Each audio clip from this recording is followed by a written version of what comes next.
Hello students, तो आज अपने ई क्वेश्चन उसका नेक्स्ट पार्ट करेंगे। कंटिन्यूटी और डिफरेंशियलिटी चल रही है हमारी। सो एफ एक्स आपके पास ई क्वेश्चन अपना है, F x is equal to cos 1/x, X not equal to 0 और एक्स की वैल्यू जो 0 के इक्वल है वहां पर आपकी क्या है, 0 है। तो इस फंक्शन को हमें स्टूडेंट्स क्या करना है, कंटिन्यूस चेक करना है। कहां पर, at X is equal to 0। तो हम यहां पर सिर्फ एक ही पॉइंट पर कंटिन्यूटी चेक कर रहे हैं। उसके लिए हमारे पास एक फॉर्मूला है, क्या है टाइप कि right hand limit x tends to 0 plus F X, ये और लेफ्ट हैंड लिमिट और f0, ये तीनों क्या आने चाहिए हमारे पास, इक्वल आने चाहिए। इक्वल के साथ साथ एक फाइनाइट यानी एक निश्चित मान भी हमारे पास आना चाहिए। तो हम यहां से देखते हैं, पहले ये समझ लें कि हम यहाँ पे फंक्शन हमारे लिए कौन कौन सा है। x बराबर 0 के लिए आपके फंक्शन क्या रहेगा, 0 रहेगा। और x नॉट इक्वल टू यानी जब x की वैल्यू 0 से बड़ी या 0 से छोटी रहेगी तब हम क्या करेंगे, फंक्शन को, इस फंक्शन को यूज करेंगे।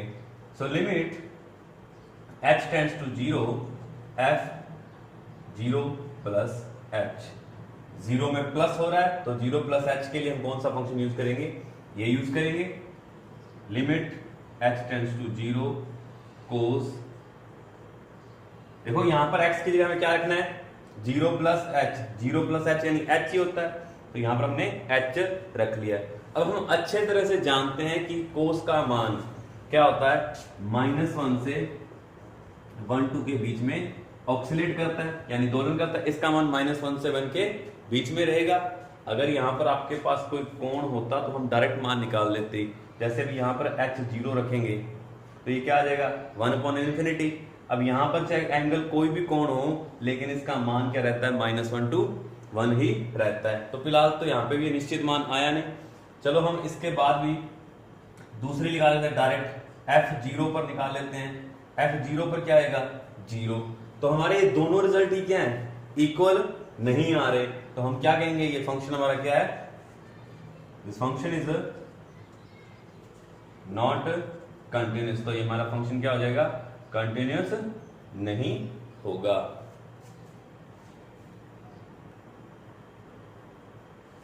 सो student our F part is, इसमें भी हमारे पास क्या है, x not equal to a, यानी जब x की वैल्यू a से बड़ी और छोटी होगी तब हमें फंक्शन इसका यूज करना है, और x इक्वल टू a के लिए इसका।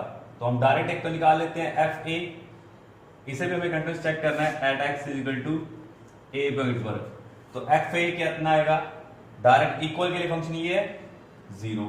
अब हम निकालते हैं right hand limit x tends to a plus, right side में F x, limit x tends to 0 F A plus h। तो a प्लस h के लिए हमारा फंक्शन कौन सा होगा, ये हमें x की जगह क्या पुट करना है, a प्लस h पुट करेंगे। Limit h tends to 0 cosec a plus h minus a plus h minus a। तो इस a से ये a कैंसिल आउट हो गया, इस a से ये कैंसिल आउट हो गया। Limit h tends to cosec h upon में h आ गई। अब हम आगे क्या करेंगे इसको, अब हमें पता है कि कोसेक क्या होता है, इसको यही सॉल्व कर लेते हैं। Limit h tends to 0 1/h into 1/sin h। अब क्या करें कि हमें पता है कि sin h यानी sin x, limit x tends to 0 sin x upon में x इज इक्वल टू हमारे पास 1 होता है।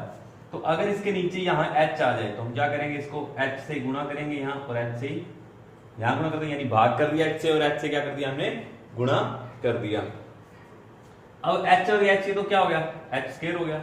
Limit h tends to 1/h square, और लिमिट को हम क्या करेंगे, सेपरेट भी कर देंगे, h tends to sin h upon h। तो ये रिजल्ट हमारा क्या आ जाएगा, 1 आ जाएगा। Limit h tends to 0 1/h square. अब हम यहां पर h का मान 0 रखेंगे तो हमारे पास क्या आ रहा है, 1/0। 1/0 क्या होता है, इन्फिनिटी। और मैंने आपको पहले बताया था कि हमारे पास एक निश्चित मान आना चाहिए, यानी फाइनाइट वैल्यू आना चाहिए। और इन्फिनिटी हमारे पास कोई फाइनाइट वैल्यू नहीं है, ये एक इनफाइनाइट नंबर यानी एक फिक्स नंबर आना चाहिए, 2 3 5 आता है। तो यहां पर ये क्या हो जाएगा, फंक्शन ये भी क्या हो जाएगा, डिसकंटिन्यूअस हो जाएगा, यानी कंटिन्यूअस नहीं है।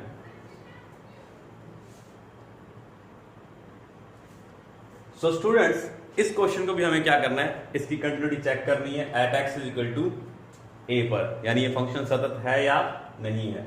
तो अगर आपका मान a से छोटा आता है, यानी x की वैल्यू a से छोटी है, तब हमारे लिए फंक्शन ये होगा फलन, और जब x की वैल्यू a के इक्वल होगी तब हमारे लिए फंक्शन ये होगा, और जब x की वैल्यू a से बड़ी होगी तब ये। तो हम पहले राइट हैंड लिमिट निकाल लेते हैं, limit x tends to a plus, जिस पॉइंट पर हम निकालते हैं fx, limit h tends to 0। जैसे ही आप इसको कन्वर्ट करते हो तो हम यहाँ क्या लिखेंगे, f a प्लस h। तो यहां क्या हो गया, x का मान a प्लस h हो गया। अब a प्लस h यानी x का मान a से बड़ा, तो x का मान a से बड़ा इस फंक्शन के लिए है, तो हम इसमें ये वैल्यू रखेंगे a plus h, a minus a square upon में a प्लस h का होल स्क्वायर। अब हम यहां क्या करें, इसका एलसीएम ले लें। तो एलसीएम हमारे पास क्या आता है, limit x tends to 0, a plus h का whole square minus a square upon में a प्लस h का whole square.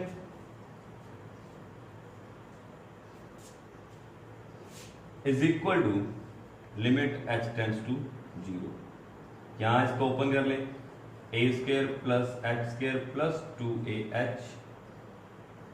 Bracket close minus a square upon में a प्लस h का होल स्क्वायर।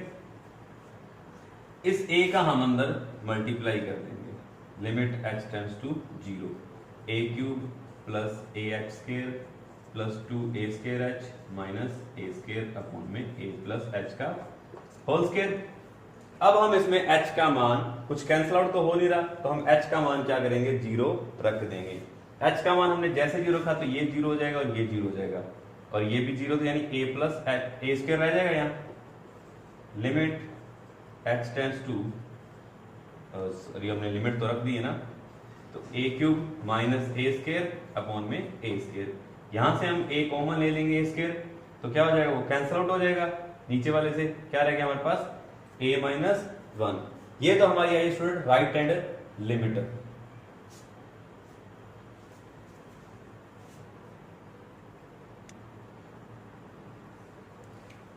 स्टूडेंट्स यहां पे एक मिस्टेक हो चुकी है कि यहां पर a स्क्वायर नहीं, यहां पर आपका a क्यूब है। तो अगर यहां a क्यूब है तो यहां भी a क्यूब हुआ, यहां भी a क्यूब, यहां भी a क्यूब और यहां भी a क्यूब। तो आपके पास ये a क्यूब से a क्यूब कैंसिल आउट हो चुका है, तो 0 अपॉन में a स्क्वायर आ गया और 0 अपॉन में a स्क्वायर क्या आ जाएगा, 0। तो आपकी राइट हैंड लिमिट क्या आ जाएगी, वो 0 आ जाएगी। यहां पर a क्यूब था।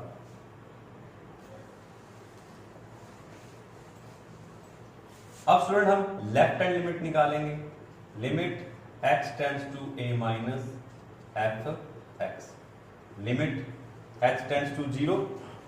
यहां क्या आएगा, अब आपका मान कुछ कम हो चुका है value, a minus H, limit x tends to 0। तो a माइनस एच यानी x की वैल्यू a से छोटी हो चुकी है, वो किस फंक्शन के लिए है, वो हमारी x की वैल्यू a से छोटी किस फंक्शन के लिए है, तो हम जो वैल्यू x का मान है वो इसमें रखेंगे, a माइनस एच का whole square minus a upon में a। तो यहां हम भी स्टूडेंट हम क्या करेंगे, एलसीएम लेंगे, a माइनस एच का whole square minus a square upon में a। अब हम इसका होल स्क्वायर ओपन कर लेंगे, क्या आ जाएगा, a square plus h square minus 2ah minus a square upon में a। ये इससे स्टूडेंट कैंसिल हो चुका है। अब हम इसमें h का मान 0 रखेंगे, तो यहां भी 0 और ये भी 0, तो ऊपर वाला 0 हो गया, 0 अपॉन में a। तो ये क्या आ जाएगा हमारे पास, 0 ही आ जाएगा। नेक्स्ट हम डायरेक्ट निकालते हैं, तो f a is equal to क्या आ जाएगा हमारे पास, डायरेक्ट पे 0 आ रहा है, तो हमारे यहां पर तीनों रिजल्ट्स क्या हैं, इक्वल हैं। तो हमारा फंक्शन ही क्या हो जाएगा, कंटिन्यूअस फंक्शन हो जाएगा।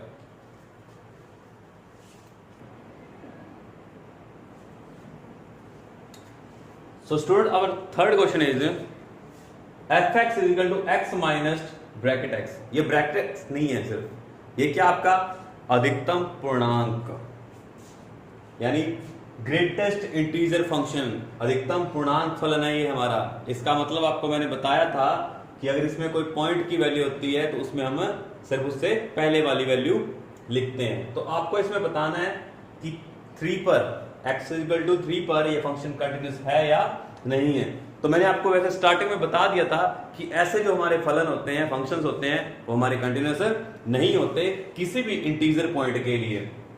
जो इंटीजर्स के बीच में पॉइंट्स होते हैं उनकी बात अलग है, लेकिन ये किसी भी इंटीजर्स के लिए भी क्या नहीं होते, कंटिन्यूस नहीं होते। अब हम इसको प्रूफ करेंगे। तो फर्स्ट ऑफ ऑल हमें राइट हैंड लिमिट निकालनी होगी। Limit x tends to 3 plus F x, limit x tends to f 3 plus h। तो अब हमें फलन तो एक ही, हमारे पास एक ही फंक्शन है, तो दोनों मान हमें इसी में रखने हैं। Limit h tends to 0, x की जगह 3 plus h minus 3 plus h। Student आपको पता है कि h की जो वैल्यू है, h की जो वैल्यू है वो क्या है, एक बहुत ही छोटी सी वैल्यू है, यानी 0 से लेकर 1 के बीच की है ना, वो 1 की ओर जा रही है, यानी 0 की इतनी है, ज्यादा नहीं है, यानी 1 से थोड़ी छोटी है। 0 और 1 की अगर बीच की बात करें तो 1 से वो थोड़ी सी छोटी है, यानी बहुत छोटी वैल्यू कह सकते हैं उसे आप, ठीक है। अगर मैं इसको 0 पॉइंट यानी 0 पॉइंट समथिंग कोई वैल्यू है, जैसे 9999 कुछ भी हो सकती है, इतनी वैल्यू है, अगर मैं इस 3 में यानी ग्रेटेस्ट इंटीजर फंक्शन है जो हमारा अधिकतम पूर्णांक फलन है, इस फलन में मैं 3 के साथ ये वैल्यू ऐड कर देता हूं, तो मैं क्या लिखूंगा उसे 3.99 समथिंग, इसको इस ब्रैकेट में। पर मुझे ये पता है कि जो अधिकतम पूर्णांक फलन होते हैं उसमें हम सिर्फ इसके क्या लिखते हैं, ये इक्वल किसके होता है, ये रिजल्ट सिर्फ इक्वल होता है हमारा 3 के। तो हम इसको क्या लिखेंगे, 3 लिखेंगे। Limit h tends to 0, 3 plus h minus 3 से 3 कट गया हमारा। Limit h tends to 0, h की वैल्यू में 0 दी हुई है, पता ही है, h टेंड्स टू 0 है, तो इसका रिजल्ट क्या आ गया हमारे पास, 0। इसी तरह से हम LHL निकालते हैं। Limit x tends to 3 minus F x, limit h tends to 0, f 3 minus h। तो अब हमारे पास एक ही फलन है, फंक्शन है, उसके अंदर हम ये वैल्यू पुट कर देंगे। Limit h tends to 0, 3 minus h minus 3 minus h। अब मैंने आपको अभी बताया कि h की वैल्यू बहुत ही छोटी वैल्यू है। h की वैल्यू हमारे पास क्या है, बहुत ही छोटी वैल्यू है। जैसे 3 माइनस h, यानी आपके पास इसमें 3 में से अगर आप ये 0.9 कम करोगे तो आपके पास क्या आ जाएगा, 2 पॉइंट समथिंग समथिंग इस टाइप से आ जाएगा। और इसको अगर आप ब्रैकेट में रखोगे तो आपके पास क्या आएगा, यहां से ग्रेटेस्ट इंटीजर हमें क्या देता है, सिर्फ जो आगे पॉइंट से पहले जो वैल्यू है सिर्फ वही मान देगा, यानी यहां पर 3 माइनस h का मान क्या आएगा, आपके पास 2 आ जाएगा। Limit h tends to 0, 3 minus h minus 2, 3 minus h क्या आ गया आपके पास, 1 माइनस h आ गया। h की वैल्यू हमारे पास क्या आ गई, 0 है, तो ये क्या आ गया, 1। तो यहां पर हमारी RHL और LHL दोनों ही इक्वल नहीं है, इसलिए हम क्या कहेंगे, ये गिवन फंक्शन है जो क्या है हमारा, डिसकंटिन्यूअस है, यानी कंटिन्यूअस नहीं है। ये बात हम पहले भी कर चुके हैं इसके बारे में।